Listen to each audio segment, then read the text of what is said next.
ओम शांति। आज प्यारे बाप दादा के साकार मधुर वाक्य हैं 29 जनवरी 2026। आज की मुरली के सार में कल्याणकारी बाबा ने प्रश्न पूछते हुए स्मृति दिलाई कि तुम रूहानी बच्चे अभी पुरुषोत्तम संगम युग पर हो तो अपना भविष्य का पुरुषोत्तम मुख देखते हो, पुरुषोत्तम चोला देखते हो, फील करते हो कि हम फिर से नई दुनिया सतयुग में लक्ष्मी नारायण की वंशावली में जाएंगे, अर्थात सुखधाम में जाएंगे अथवा पुरुषोत्तम बनेंगे। फिर और स्मृति दिलाई कि तुम जानते हो हमको सबसे ऊंचते ऊंच स्वयं भगवान पढ़ाते हैं। हम जो पढ़ते हैं सो भविष्य नई दुनिया के लिए पढ़ते हैं।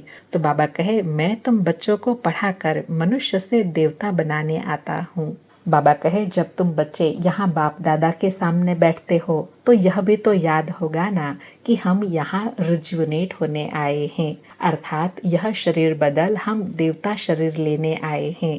फिर चिंतन करने के लिए कहा कि तुम्हारा सारा दिन यही ख्यालात चलता होगा कि हम आत्मा हैं। हम आत्मा जो बहुत पतित थी अब सो पावन बनने के लिए बाबा को याद करती है। आत्मा याद करती है अपने स्वीट बाप को। बाप खुद कहते हैं बच्चे मुझे याद करने से तुम तमो प्रधान से सतो प्रधान देवता बन जाएंगे।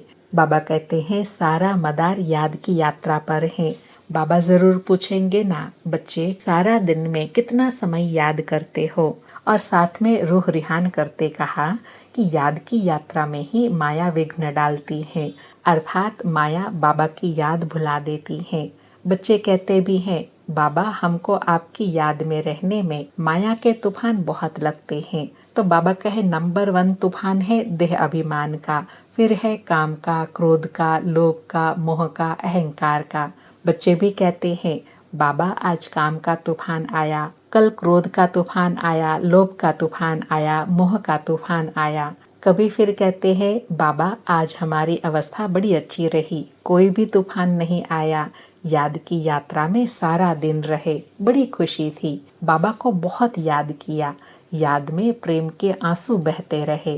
तो बाबा कहे बाबा की याद में रहने से तुम बहुत मीठे बन जाएंगे।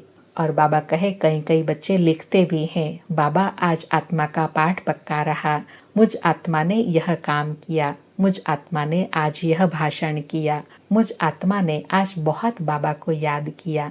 बाबा कहे ऐसे सारा दिन चलते फिरते आत्मा का पाठ पक्का रहे, शरीर का भान निकलता जाए। और कहा कि आत्मा अविनाशी है तो मोह भी अविनाशी चीज से रखना है। बाबा कहे तुम बच्चे जब देह अभिमान में आते हो तो उल्टे लटक पड़ते हो, अब देही अभिमानी बनो तो सुलटे हो जाए। और साथ में आत्मा का पाठ पक्का कराते हुए कहा कि यह बातें तुम ही सुनते हो और धारण करते हो और सुनाते हो। कैसे हमको शिव बाबा पढ़ाते हैं, हम कैसे और आत्माओं को पढ़ाते हैं। बाबा कहे पढ़ती आत्मा है, आत्मा ही सीखती है, सिखलाती है, आत्मा ही मोस्ट वैल्यूएबल है। आत्मा अजर है, अमर है, अविनाशी है, सत चित आनंद स्वरूप है। और पवित्रता की पराकाष्ठा बताते हुए कहा कि छोटे बच्चों में अच्छाई बुराई की नॉलेज नहीं होती है, ना कोई अवगुण होते हैं, इसलिए उनको महात्मा कहा जाता है क्योंकि पवित्र हैं। जितना छोटा बच्चा उतना नंबर 1 फूल, बिल्कुल ही जैसे कर्मातीत अवस्था है। क्योंकि बाबा कहे कर्म विकर्म को कुछ भी नहीं जानते, सिर्फ अपने को ही जानते हैं। तो बाबा कहे वह फूल पावन है इसलिए सबको कशिश करते हैं, जैसे अब बाबा कशिश करते हैं। बाबा आए ही है सबको फूल बनाने। बाबा समझाते हैं इस समय बहुत दुख देने वाले मनुष्य कांटे हैं, अब सुखदाता बाबा आए हैं सुख की दुनिया में ले जाने।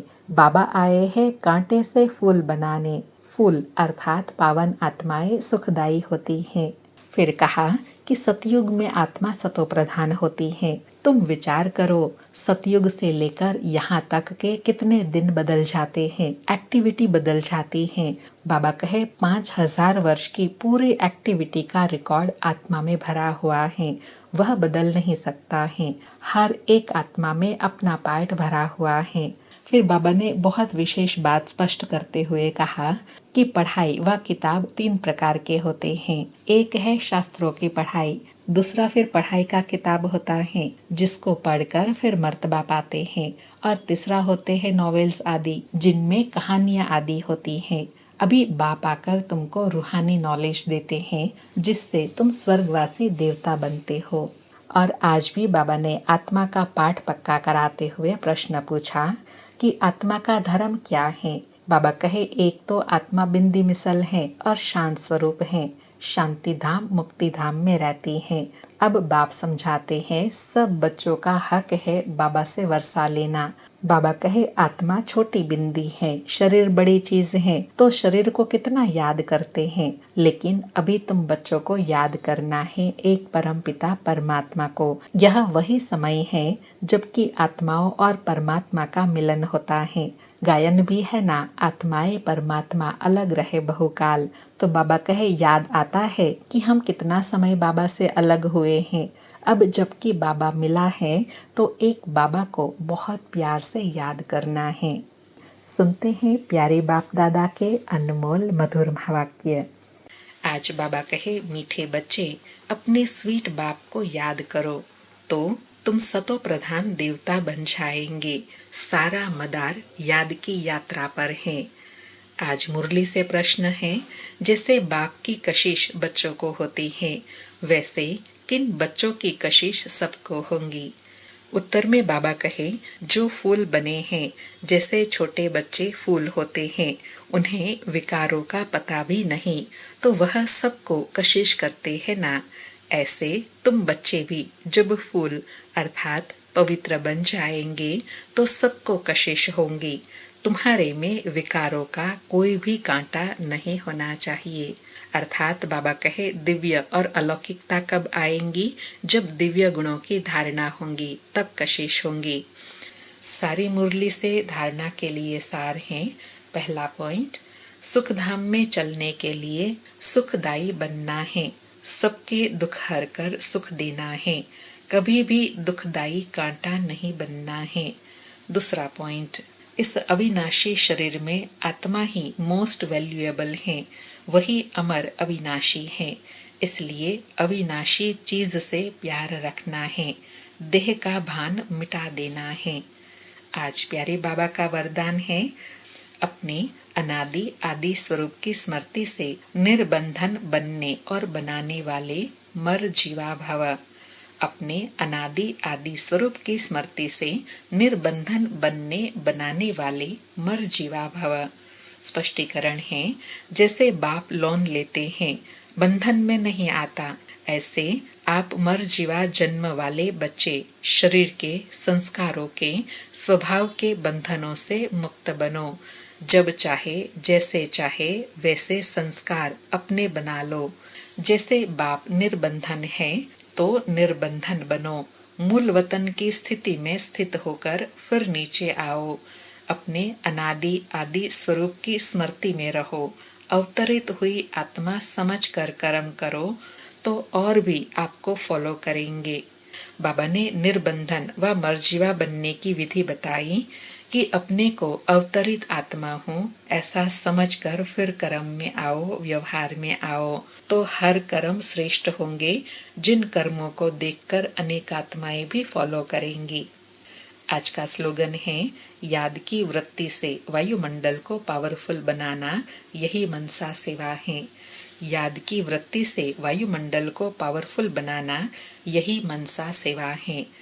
आज के अव्यक्त इशारे हैं, इस अव्यक्ति मास में बंधन मुक्त रहे, जीवन मुक्त स्थिति का अनुभव करो। बाबा कहे, जब तक किसी भी प्रकार का लगाव है, चाहे वह संकल्प के रूप में हो, चाहे संबंध के रूप में है, चाहे संपर्क के रूप में है, चाहे अपनी कोई विशेषता की तरफ हो, कोई भी लगाव बंधन युक्त कर देगा।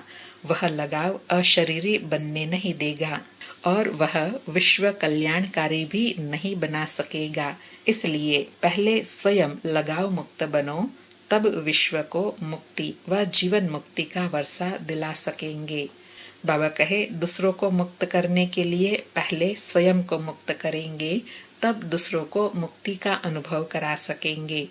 अच्छा, ओम शांति। शुक्रिया बाबा, शुक्रिया।